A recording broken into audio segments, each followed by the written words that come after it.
Welcome back to Good Morning Maine. I'm here with Jason Brown. His name is Firefly the Hybrid. That's his performance name. He is a performer of the Wabanaki communities from Penobscot, the Penobscot Nation. Firefly, thank you so much for joining us this morning. Willie Spuzzaway in our language, good morning.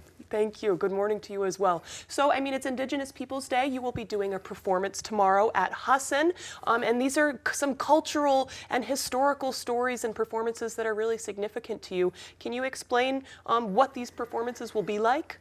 Yes, my show is a combination of traditional music and also contemporary music that's inspired by our traditional music. Our music is, Wabanaki music is thousands of years old. You know, we have a particular song and dance that we do called the snake dance that has been handed down since the Great Flood, when our people went up into the mountains, and it's a dance that we do in honor of the snake, because it was the snake that warned us that the flood was coming. So the reason why I mention that is because it shows that longevity and how in our culture, you know, these things were handed down literally over millennia. Yeah, and orally too. So I mean, this is not going to be the type of thing that your average person can just go and Google online. It would be very special for folks to come and watch this performance because of that oral tradition of passing down these stories. It is, and why I really encourage people to come and experience it in person is because there's an energy and a frequency to the music that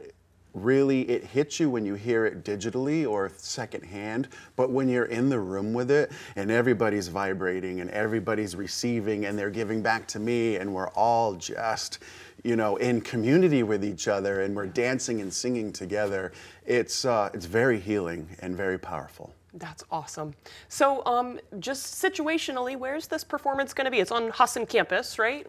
It is. It's at the Furman Student Center. Okay. Yep. Tomorrow. It's tomorrow at 4:30, and it's free and open to the public. Everybody's invited. So let's fill that building up and you know, see if we can just fill up the building. Fill up the building and have a great time. Right. Yeah. So this is significant for a couple of reasons. I mean, these are stories and performances. Did you grow up hearing these certain songs?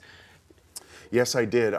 Growing up on Indian Island, we were very fortunate to have the culture all around us. Yeah. And also, too, in through school, in the school on Indian Island, they made sure that just like we had math and recess and things like that, we also had a lot of time every week for cultural activities where they taught us dancing and singing and a whole variety of stuff that are traditional parts of our culture, just to help keep that alive. So I've been singing and dancing and knowing these songs since I was very little, but only since 2020 have I been sort of putting myself out there and doing it professionally. Well, congratulations and thank you. What a gift it is for the community to be sharing stories as old as they are. Thank you.